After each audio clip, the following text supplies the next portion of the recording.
Hello everyone! In today's video, I'm going to show you an incredible method to get a Shein promo code that adds $100 to your balance. As you can see, I already have $100 in my Shein balance, ready to spend on anything I want. I'll guide you step by step, making the process easy and straightforward for you to follow. Be sure to watch the entire video so you don't miss any crucial details. Grab your device, and let's get started. The first thing we need to do is open our browser regardless of which one we have. In my case, it's Safari, and go to the website snazzycoupons.com. It's a verified and safe site with various coupons and codes. We search Shein promo code, and when we succeed, we click on this. Various information appears to us, such as a description and user reviews. We see our code, which is still locked. To unlock the code, we click on Show Coupon Code. Then wait a second until the server loads the code for us and click Get Full Code. Before we unlock full code, we will be taken to the user verification page.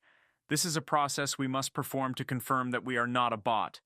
But don't be afraid. This is a very fast and safe process.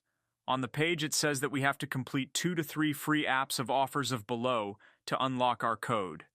These are apps from the App Store or Google Play, depending on our system, where we have to download the app or complete any level. Under each offer, we have a detailed description of what we are to do. I have checked this before, and everything is safe and works very well. If you have trouble doing this, on the page above is a tutorial in which it is shown exactly how to do it. Once we have done the verification, we go back to the page, and as you can see, our coupon is ready, and we will be shown our unlocked code. We then copy and paste in the designated place. Thanks for sticking around until the end of the video. If you found this guide useful and everything worked for you, don't forget to give the video a thumbs up and subscribe to the channel for more content like this. If you have any questions or encounter any problems, drop a comment below and I'll gladly assist you. Thanks again, and take care.